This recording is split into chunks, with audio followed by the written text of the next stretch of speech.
ఇక సింహరాశికి చూసుకుందాం. ఈ సింహరాశి వారి పరిస్థితి ఏంటంటే వీరికి అష్టమ స్థానంలో ఈ యొక్క గ్రహస్థితి ఉంటుంది. అంటే సింహరాశికి అష్టమ స్థానం అంటే మనం ఏం చెప్పుకుంటాము, అష్టమం అంటేనే కష్టాలు అని అంటాం.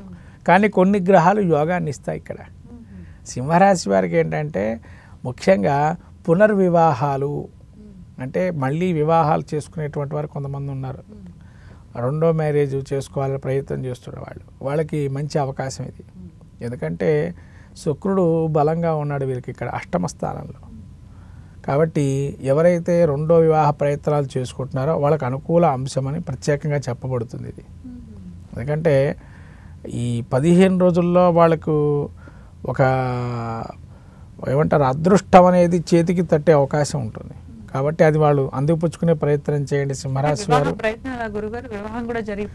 వివాహం అంటే ఇంకా వాళ్ళు ఒకసారి అనుకుంటే ఇంకా ఆ వివాహం జోలికి వెళ్ళారనుకోండి, ఖచ్చితంగా అది మార్పు అనేది సాధిస్తారు. అప్పటి వరకు మాకు వివాహం వద్దనుకున్న వాళ్ళు కూడా ఈ రకమైన ఈ కాంబినేషన్లో ఏదైనా పూజ చేసుకున్న వాళ్ళు, వ్రతం చేసుకున్న, అభిషేకం చేసుకున్న, ఏది చేసుకున్నా కూడా అది కొద్దిగా ప్లస్ అయ్యే అవకాశాలు ఉన్నాయి.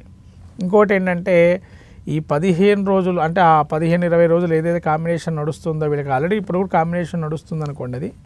అయితే ఈ సమయంలో వాళ్ళు ప్రయత్నంగా అనేక రకాల హోమాలు కానీ వ్రతాలు చేసుకోవడం వల్ల మంచి ఫలితాలు ఉంటాయి. ఇంకా చెప్పాలంటే వీళ్ళకి బుధుడు కూడా అష్టమంలో ఉన్నాడు. అంటే అష్టమంలో బుధుడు కూడా యోగప్రదంగా ఉంటాడు గోచారీత్యా. కాబట్టి మంచి ఫలితాలు ఉంటాయి. ఇంకొంతమందికి చెప్పాలంటే అత్తింటి వారి నుంచి వచ్చేటువంటి, పుట్టింటి వారి నుంచి వచ్చేటువంటి ఏవైతే వీళ్ళకి సంభారాలు కానీ దానికి సంబంధించినటువంటి అవన్నీ కూడా యోగప్రదంగా ఉన్నాయి. కానీ కొన్ని కష్టాలు ఉంటాయి. విసుగు తెప్పించే విధానంగా ఇప్పటివరకు ఉండుండొచ్చు. విసుగు పెట్టకుండా ఉండండి ఎవరినైనా. అంత ముఖ్యంగా మీ జీవిత భాగస్వామితో విసుగు తెప్పించుకోకండి.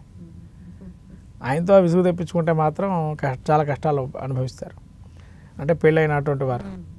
కాబట్టి జీవిత భాగస్వామి అది స్త్రీ కావచ్చు, పురుషుడు కావచ్చు, ఎవరైనా కానీ వాళ్ళతో విసుగు తెప్పించకుండా ఉండడం వల్ల మంచి చేకూరే అవకాశం ఉంటుంది. ఆరోగ్యం చాలా జాగ్రత్తగా చూసుకోండి. ఎందుకంటే ఆరోగ్యం అష్టమ స్థానం చెప్తుంది. కాబట్టి ఆరోగ్యాన్ని తగిన విధానంగా వేళ భోజనం చేయడం అనేది నేర్చుకోవడం మంచిది. ఇది ఈ కాంబినేషన్లో యోగం అనేది తక్కువగా ఉంది వీళ్ళకి. కాబట్టి వీళ్ళకి 30% వరకే యోగప్రదంగా ఉంటుంది, 70% ప్రతికూలంగా ఉంటుంది. మరి ఏంటండి మరి రెండో వివాహం మరి మంచిగా చెడుకా అంటే అక్కడ విషయం వేరమ్మా, ఇక్కడ విషయం మాత్రం ఇదే. ఎందుకంటే రెండో వివాహానికి అనుకూలమే అంశం, ప్రథమ వివాహానికి వ్యతిరేక అంశం ఇది. కొన్ని ఉంటాయి, అవి మనం చూసుకుంటే కనుక తెలుస్తాయి.